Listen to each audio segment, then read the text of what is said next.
Folks. My name is Timmy. You're watching Rudy. Oh, where are you? Hold on. Censored. Didn't want to get demonetized for tetherballs. So, folks, welcome back. My name is Rudy. So obviously, if you've been living under a rock or something like that, the March of the Machine Aftermath set has been accidentally spoiled crazily by the old another YouTube channel, MTG, old school Magic MTG. So, long story short, this guy opened boxes of the collector boxes and very, very early, and nobody knew the spoilers. Became a big deal, and everybody's like, oh wow about it. Got, I don't know, 100,000+ views, and spoiled, I guess, most of the sets, and everybody went all crazy for it. And then apparently the video was deleted, Wizards freaked out, and apparently sent the Pinkertons, which is, I guess, a private investigative security firm that companies can hire. Don't know much about that, but I thought it was interesting. So let me give you my response and opinion on this whole thing. First things first. Whether or not his story is accurate, he's telling the truth, I have no idea. I'm not here to kind of judge that because I don't know. It could be completely what he said, or it could not be. Who knows? Who cares? I can tell you that the concept of distributors making mistakes and wrong product shipping and things showing up early is a real thing. Back in 2017, I had a similar thing happen with Aether Revolt, and I was able to do a box opening for a patron, and I was able to do that box opening like a week, like it was like 7 to 10 days before release. I mean, now, nothing like this situation where it was like a month, like a month early before things were spoiled. That was the closest thing I ever got to getting things really early. Simply put, just, you know, they got you in for the pre-orders, they just accidentally processed it, and it went out with some other products that I had ordered, and they just accidentally threw the pallet with it, and that was really the end of the story. It's not really that exciting. It's kind of boring. I mean, obviously the internet police, you know, the people who get all, what are you doing over there? You know, those people, they tend to get very agitated, but overall, it really doesn't mean much. But we all have to understand something.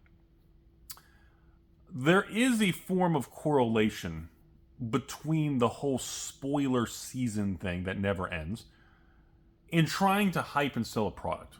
You guys see me okay? I feel like the camera's a little weird. There's some strange behavior with that.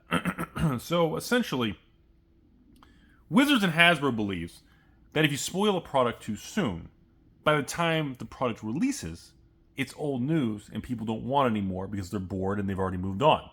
Now, Rudy's opinion is, well, gee golly, what a fucking surprise. That's what happens when you put people in this endless cycle of release, and you're always hyped and you gotta keep up, and people become fried and confused and don't care. Yeah, well, see, that's, in other words, they built that kind of response mechanism from people in the public.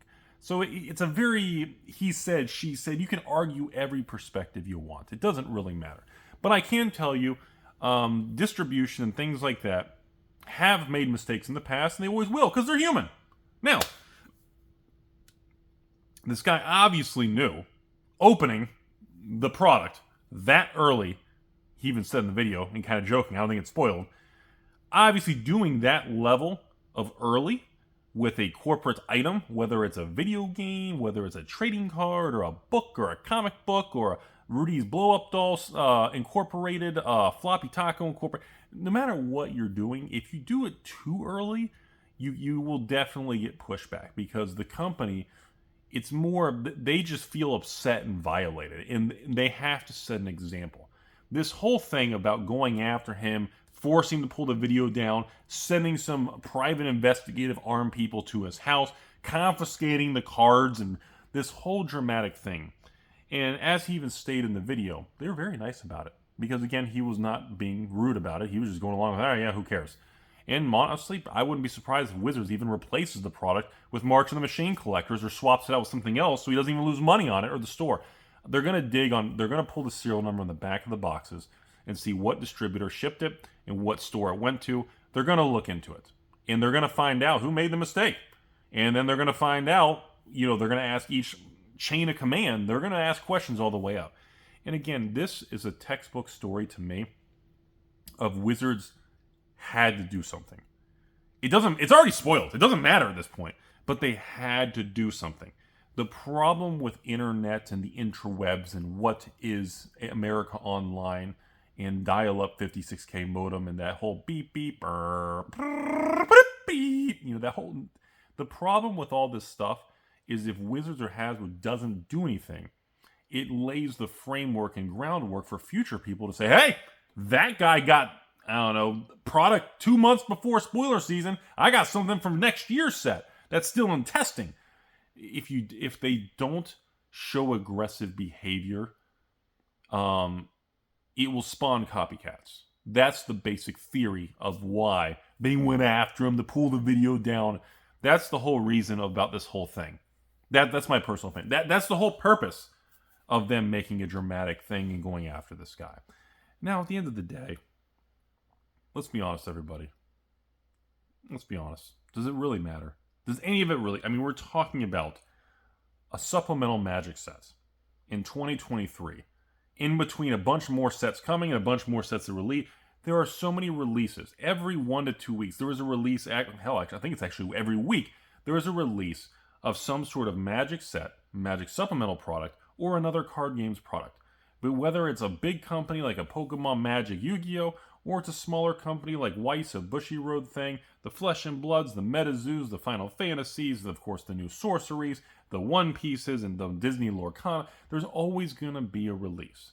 And really, in the grand scheme of things, it really doesn't matter. But they have to make it seem like it matters, and it's very important because you have to maintain that law and order. We got to keep everything stable. And that's just really all it is. I don't think it's a big deal. Personally, if anything, the Aftermath product looks good to me. I mean, there's some actually good, surprising reprint cards I didn't see in there. And I think the product's going to be fine. From what I'm hearing already, though, is the collector boxes of this product are already being allocated very tightly because it's a small set, Wizards has a very small print run with it. So that's a really good sign that they're being more stable and cautious on their products in 2023. We've been talking about that all year. And, that's kind of my whole response to this entire Pinkerton security going after the early box opening. It has nothing to do with the individual. It has nothing to do with the story of how he got it, who sold it, who shipped it. None of that really matters. Wizards and Hasbro just has to maintain a certain that, hey, if you do something wrong, we come after you. See? We did it with this guy. We'll do it to you. That's all it is. It's a whole example. They're trying to maintain that whole, don't do what you want. Let's keep some law and order thing. That's all it is, folks. As far as the product itself, I've actually been kind of bullish on all the products. Like I said, with March of the Machine, to me, from what I've seen so far, it's done quite well. Prices are holding up. Again, there's no signs of anything tanking. This is the third big Magic release of the year. We had Dominar Remastered, which was a very high-end, fancy schmancy set, which did really well. We had, obviously, Phyrexia, All Be 69, which did really well. We got Stepmom Incorporated set over here, March of Machine, the Mom set, doing really well. I have no reason to believe that Aftermath, a small set that they've already adjusted to make a tighter print run, is not going to follow the same footsteps. So that's really this whole video. I just want to comment about it. I don't think it even means anything. I don't think it matters. I don't think it's going to make any prices go up or down. It's like the Pokemon thing.